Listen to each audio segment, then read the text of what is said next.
Welcome back to the Factful Journey Podcast. Let me ask you something honestly.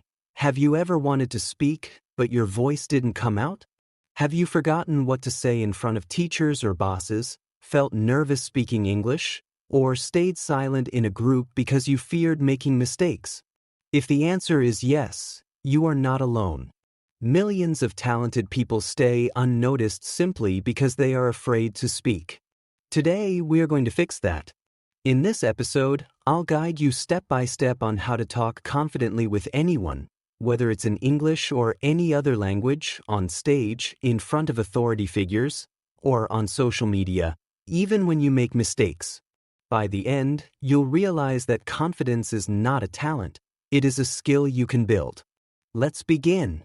The first truth about confidence is that most people think confident people are born that way. That is simply wrong. Confident people practice speaking despite their fear. Confidence comes from action, not thinking. Remember, silence increases fear, but speaking reduces it. The biggest mistake people make is trying to sound perfect. Perfect English, perfect sentences, and perfect grammar. Because of that pressure, they stop speaking altogether. But listen carefully. People value clarity, not perfection. Even successful speakers make grammar mistakes. Confidence is not perfect language. It is clear expression. For example, instead of saying, "My English is not good," try saying, "I'm learning, please correct me if I'm wrong." Confidence grows the moment you accept mistakes. When you are nervous, you might speak very fast, but fast speech often shows anxiety. Confident people speak slowly and clearly. Practice taking a breath, speaking one sentence at a time, and pausing naturally. Slow speech shows control, and people will listen to you more carefully. Many people also ask if it's right to speak if their English is wrong. The answer is a resounding yes. If someone corrects you, simply say, "Thank you." If you notice your own mistake, correct it calmly. For instance, saying, "Yesterday I go, sorry, I went to the office."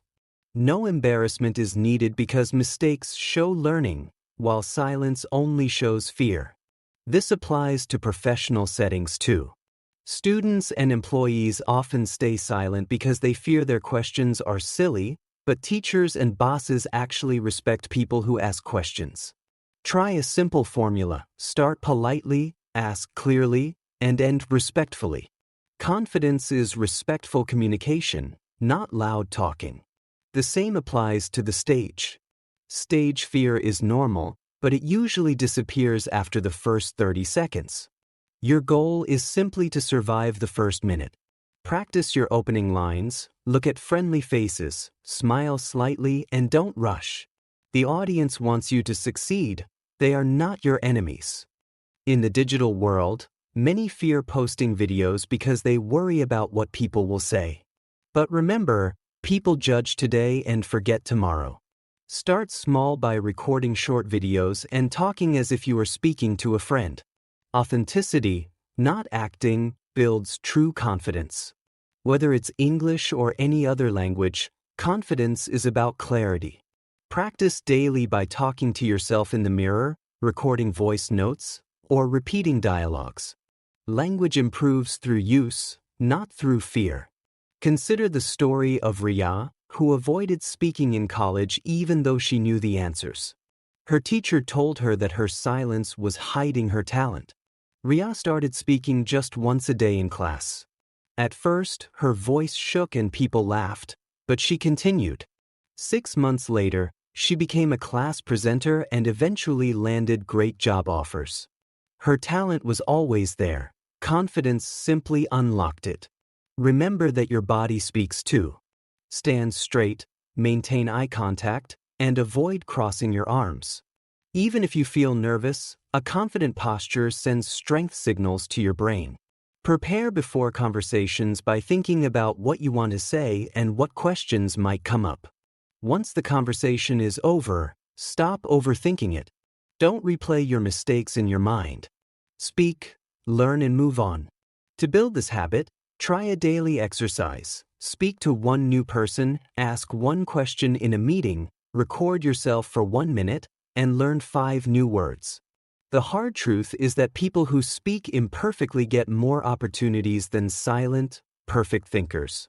The world rewards expression, not hidden intelligence. Everyone you admire today once struggled to speak confidently. The only difference is that they didn't quit. From today, speak even if your voice shakes. Ask even if you are unsure. Try even if you are imperfect. Confidence is not waiting to be fearless. It is acting despite fear. Thank you for listening to Factful Journey Podcast.